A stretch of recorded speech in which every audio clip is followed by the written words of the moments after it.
This is lecture number 41 of 8051 microcontroller series. In this lecture, we will discuss interfacing of A to D converter and coding and all that things, right, in embedded C.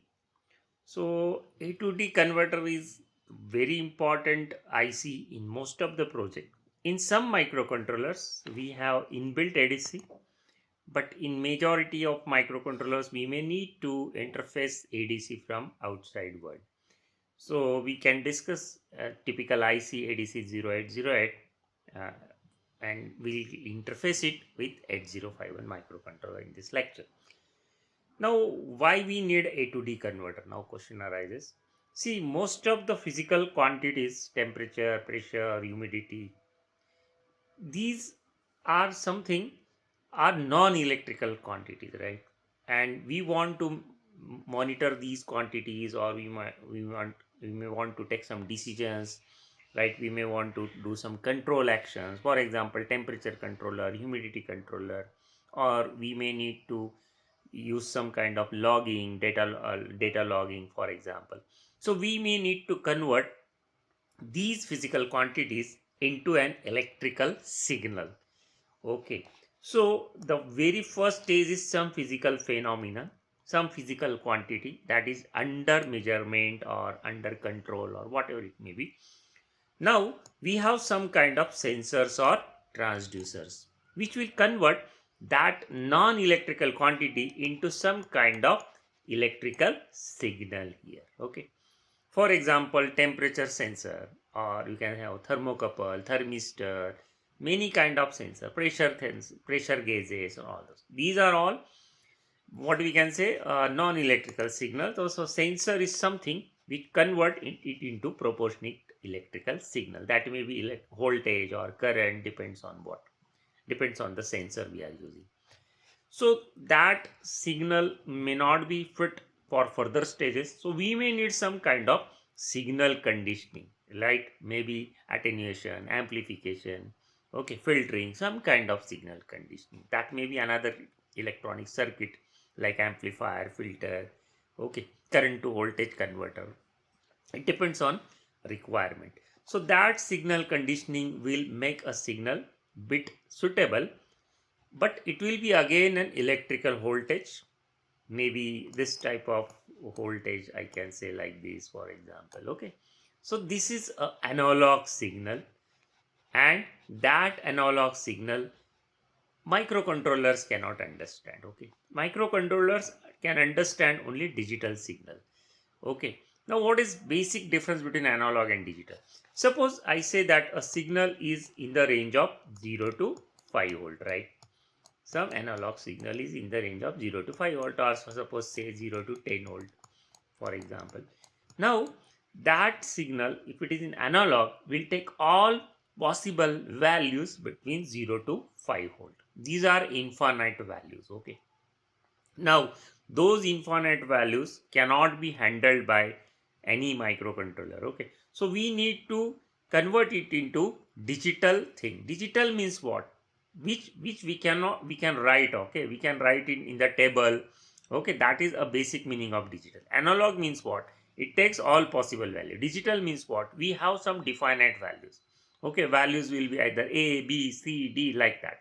Okay, we can write those in a set. That is a digital. Now digital signal is an electrical signal which takes only two possible values, high and low. Okay, so this basically this ADC will make the infinite values into some finite values. Okay, the process of quantization, we'll discuss that process of quantization. And then that digital signal will be in the form of 1 and zeros, proportionate 1 and zeros, what we can say, of the input analog quantity, and that can be given to the microcontroller, and microcontroller can read that digital signal and finally can analyze what is happening in the physical phenomenon. What is the temperature? For example, you can say that if temperature is 11000 something 8 bit, okay, then it is 50 degrees centigrade. We can do the calibration or programming in such a way that this digital quantity can be a representative of what is happening in the physical phenomenon. Okay, so this is what the A to D converters are so important. Now I will take a very simple example of 3-bit ADC, only 3-bit ADC. You see, in real world we use 8-bit, 12-bit, okay, or higher ADC also, maybe 24-bit. That will be very rarely used. Mostly we go for 12-bit A to D converters. But let us take an example of 3-bit A to D converter. An analog signal is there. Suppose that analog signal is ranging from suppose 0 to 10 volt. So it is this kind of signal which take all possible values from 0 to 10 volt. All possible values. Now how many values? Those are infinite values. See, can you able to write all the real numbers possible in between 0 to 10? No, you cannot write. See, in real world we never able to write down all possible numbers in a given range. Even suppose I say that write all possible number in between 0 and 1. There will be infinite pieces of this 0 and 1. But in real world, what we do, we take some finite samples only. Okay, so same thing will happen here. So 0 to 10 volt is an analog signal, can take all possible values from 0 to 10. But what we'll do, we'll make the pieces. Look at this. Suppose this is your 0 to 10 volt maximum is your analog signal, and you are making the pieces like this. These are the pieces you are making. Okay. So for example, when the value is here, you will assume this value suitably as 100 or 011. Depends actually. So I will give one table. Suppose, see, if the signal is in between 0 to 1.25 volt, or I can say that greater than equal to 0 and less than 1.25, we'll take it as a 0 only. See, this range only. Okay, this range. And if it is equal to 1.25 but less than 2.5 volt, we'll take it suitably as 001. Likewise, if signal is in this range, that is from 8.75 volt to 10 volt maximum, we'll take it as a 11. Yes, there is some error. See, this much is the error involved in this process. Quantization has error. You are assuming this to this is this to this is this, means you are making something which is infinite to the finite possible values. Okay, so this error is there. You want to minimize this error, make more pieces. How many pieces? So see, if it is a 3-bit A to D converter, you are making only 8 pieces, 0 to 7. Okay, so you are dividing that quantity. See, you are dividing 10 volt is a maximum. So 10 by 8, that is minimum 1.25 is what you are getting here. But if you divide by if your A to D converter is suppose 8-bit, then you will see this is a 3-bit, so it is divided by 8, that is 2 to the power 3. If it is 8-bit, you will divide by 2 to the power 8, that is 256. Okay, accordingly you will get a more pieces. More pieces means you will go closer and closer and closer to what is actually really the analog is. But you cannot have infinite pieces. Suppose you want an infinite pieces, then 2 to the power infinity, that will be your infinite A to D converter. So how will you store that infinite bit pattern? Where you will store? We don't have infinite memory. So you can go for 12-bit also. In that case, it will be 2 to the power 12. That will be your division. So that much small pieces you can do.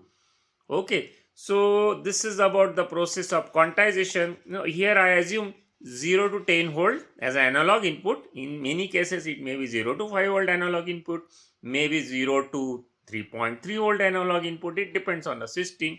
So in general, A to D converter, we will feed analog input somewhere and we'll get a digital output like this ones and zeros. Actually ones and zeros means physically ones and zero. Logically 1 and 0, physically it will be 1 maybe 5 volt, 0 maybe 0 volt. Okay, that type of signal you will get at the output, and there may be some reference voltage, decide what should be the maximum analog range and all that, and there may be some signal called as start of conversion. So when you say start of conversion, it will take this analog input and will convert it into some binary output, and that binary output can be given to microcontroller and microcontrollers some port. Okay, in this way this ADC is very important. Now we'll go for some more possibilities. Let us take another possibility. See, this is your for example analog signal here. This is your analog signal, and see, if you are making A to D converter with 8-bit resolution, it may be like this. You are taking the pieces like this. If it is 12 bits, you will get more pieces. If 24 bits, you are very much close to what is analog is.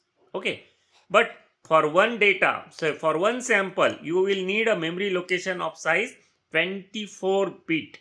Okay, so this is what. Ideally it should be infinite, but you cannot have location of infinite bits. Okay, so here you will need a location of 8 bit for one sample to be stored. Here you will need location of 12 bit. Okay, but for one sample to be stored. So let us take an example of 8 bit right now, and suppose even your analog input is suppose from 0 to 3.3 volt. I am taking various ranges, possible ranges. So this is your analog input. So it takes all possible values from 0 to 3.3. Now your digital converter, A to D converter, will produce output from all zeros to all one. So how much possibilities? So there are 256 possibilities. See, this number in decimal is 255 and this number is 0. So your possibilities are from 0 to 255. Okay, so how will you how the quantization will be actually? See, you will divide 3.3 by 256. Okay, because 2 to the power 8 is 256, and you will get a minimum sample of 0.01289. Okay, so you will find a ranges like this. If input is from 0, you can say greater than equal to 0 and less than 0.1289, you will treat as a 0. Then second range will be if your input is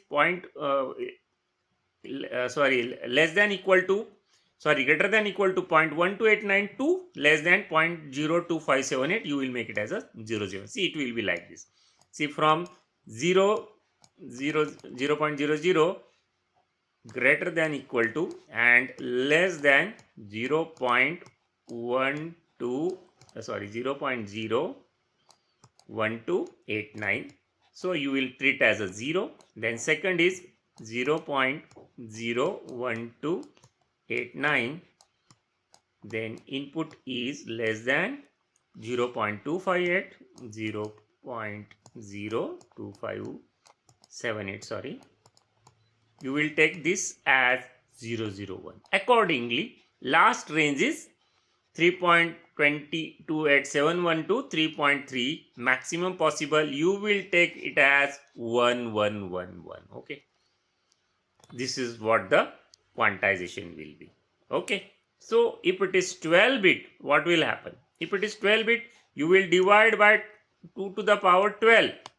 So minimum sample will be 3.3 divided by 4096. That will be this much small. So you are taking more finer pieces like this. So in that case, from 0 to this value will be taken as 0 like this, and up to there will be total 4096, you can say, pieces, and maximum value will be this much, minimum this your digital output. Okay, like this. So you can easily find out. So this way 12 bit will be in many application 12 bit will be sufficient, because you will get finer details of the given analog signal. Now let us come to the IC. See, this is very standard chip used in many applications, ADC 0808, 0809. You can, if you are able to do, can say, interfacing and programming with one A to D converter, it will be very similar. You can go for other chips as well. So things will remain same. See, this has total 8 channels. See, in IN0 to IN7 means you can give 8 possible analog inputs. It may happen that at the first input you are applying pressure, at the second input you are applying temperature, at the third input you are applying humidity, and so on. Okay, and you will tell which analog input you want to convert into digital. This is a digital output 8 bit, So you need to tell on the address pins. These are the address pins.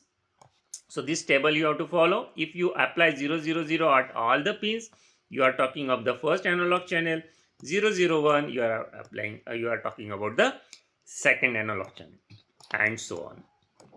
So this table we can tell IC that you are interested in which particular analog channel. Now see, there are some other signals as well.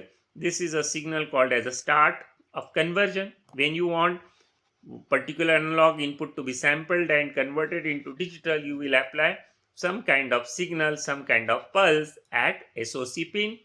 Then of course, when you apply the address, you need to latch it by applying some signal at ALE. First, the step will be like, you will first apply the address, which analog input you are interested. Then you will latch it by applying signal to ALE. Then you will apply start of conversion signal, and once it is converted, what you will get? You will get output from the IC like end of conversion. IC will tell you that my conversion is finished. Then you will apply signal at OE to get this digital data to your port. Okay, of course this IC will need some kind of clock, maybe 500 kilohertz or 1 megahertz for conversion, and the supply pins will be there. So these are all important pins for ADC 0808. So these are what the steps you have to follow. First you will select the channel, then you will activate a ALE pin. Say we can look at this diagram also. Then you will apply the start conversion, high to low pulse, then monitor EOC. Okay, once EOC is done, you will apply OE and get the data. See here. See here, you will apply proper channel input at ABC. Suppose you are interested in channel 1, then you will apply 001 here, and you will raise the ALE signal high, so that particular you can say channel input is latched inside. So IC will be ready to convert this particular input analog into digital. Then you will apply SOC signal, some kind of pulse. Once SOC is applied, IC will be busy doing the conversion and make the EOC pin low. Now you will wait EOC pin to become high. Once EOC pin is high, you will understand that conversion is done by IC. Then you will apply OE signal high to get whatever the converted data on the D0, D7 pins of the IC, so you can read it from the port. See, these pins will be connected to your microcontroller's port is. So this is what the steps. Now these steps will apply, we have to do in the program. So we'll write an embedded C program and we can do that part also. Okay. Now we'll move to the next part. Now see here, this is a typical interfacing circuit for ADC 0808. This is available from the datasheet. Yes, you need to refer a datasheet of this ADC 0808 available on the internet, and you can download and you can see the typical circuit. This is a typical circuit. What I can say is, and this is what the digital output is. This is what V reference. See, you can apply 5 volt as a V reference. By changing V reference, you can change the analog possibilities, the range actually. Here, for a simple example, what I have done, VCC and V reference both are same. Suppose VCC is 5 volt, V reference is also 5 volt. So my IC will take input, analog input in the range of 0 to 5 volt and convert it into digital. And these are other signals like address pins, then start of conversion, address latch enable, and the interrupt is EOC. EOC is the end of conversion and OE pin. And of course clock is there. I can typically give 500 kilohertz or 1 megahertz, this type of clock to the chip, and supply pins are there. And this is what the analog input you can apply, right? So this is about the chip. Now this is a typical interfacing. See, purposely I am using 89C52 chip because in 89C52 I have an additional timer, and that additional timer can generate a clock at P1.0, and that clock can be used to feed the clock pin. So I will discuss how to feed the how to generate a clock at P1.0, that is a T2 pin. See, 8052 has an additional timer. Generally 8051 type of chips have only 2 timers. 52 has an additional timer, and that additional timer has a facility to generate a clock, and that clock can be applied to the ADC. If you don't have this type of chip available, you can generate a clock from outside world and feed it to the ADC. That is also possible. Okay, and other pins are interface, like you can say output enable pin, then this end of conversion, then this start, then ALE, then address pins. Out of the three address pins, one pin is I have purposely grounded because I want to use only two pins of the address, so I can select only two, means 2 to the power 2, that is the 4 channels. See, if I apply 0 0 here, I will be talking of the first 0 1, second up to 1 1, means I will be talking of the IN3, that is a fourth channel. So if you don't want to use many other channels, you can ground the additional address pins, so that will be permanently 0. And these are what data pins and connected with the P0 to P0.0 to P0.7. So these are my details. I can say A0, A1 address pins I have connected to P2.4, P2.3, start at connected to P2.0, UOC P2.1, OE P2.2 and ALE P1.2, and data pins at the port 0 P0. This is my port, should be an input port here.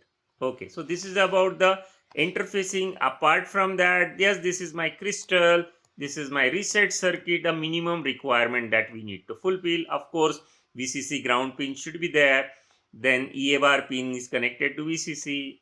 See, other pins you can understand. You can refer my previous lectures about the how we can have a minimum circuit for any microcontrollers in the series of 805.